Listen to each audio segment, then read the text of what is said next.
حضرت یوسف علیہ السلام کا واقعہ حصہ نمبر 4 العزیز کے گھر میں حضرت یوسف علیہ السلام کی زندگی اور زلیخا کا واقعہ۔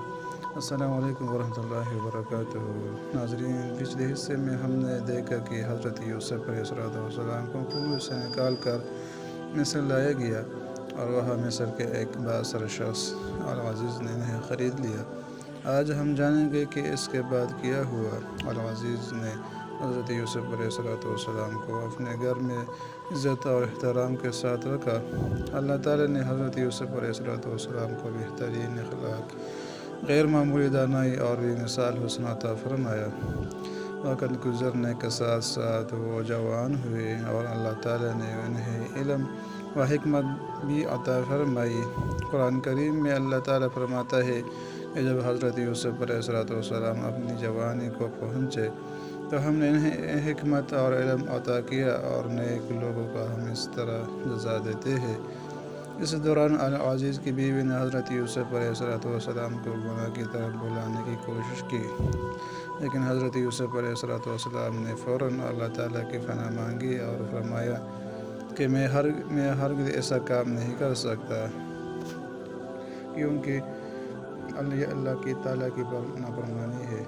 حضرت یوسف علیہ السلام نے اپنے پاک دامنی، تقوی اور اللہ کی خوف کو ہر چیز پر مقدم رکھا۔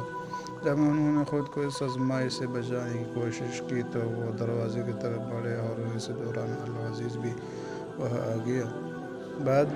بعد میں معلوم کہ تحقیق ہوئی۔ قرآن کریم میں ایک گواہی کا ذکر آتا ہے جس کی بنیاد پر حقیقت واضح ہوئی کہ حضرت یوسف علیہ السلام بے قصور تھے۔ اس واقعے کی خبر آہستہ آہستہ مصر کے لوگوں میں پھیل گئی۔ جب کچھ عورتوں نے العزیز کی بیوی پر باتیں کرنا شروع کی تو اس نے انہیں اپنے گھر دعوت دی۔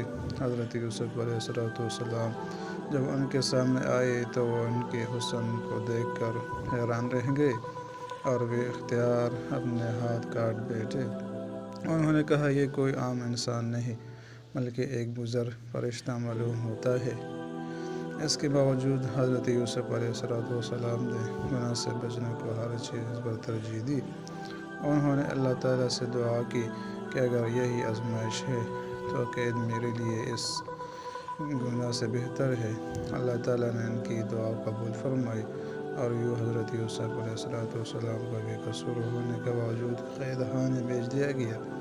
لیکن اللہ تعالیٰ کی حکمت یہی تھی کہ اسی راستے سے انہیں مستقبل میں ایک عظیم مقام پانا تھا۔ اس واقعے سے ہمیں یہ سبق ملتا ہے، ہر حال میں اللہ تعالیٰ سے ڈرنا چاہیے۔ گناہ کا موقع ملنے پر بھی اس سے بچنا مومن کی نشانی ہے۔ پاک دامنی اور صبر کا اجر اللہ تعالیٰ ضرور عطا فرماتا ہے۔ مشکلات وقتی ہوتی ہیں لیکن اللہ تعالیٰ کا فیصلہ ہمیشہ بہترین ہوتا ہے۔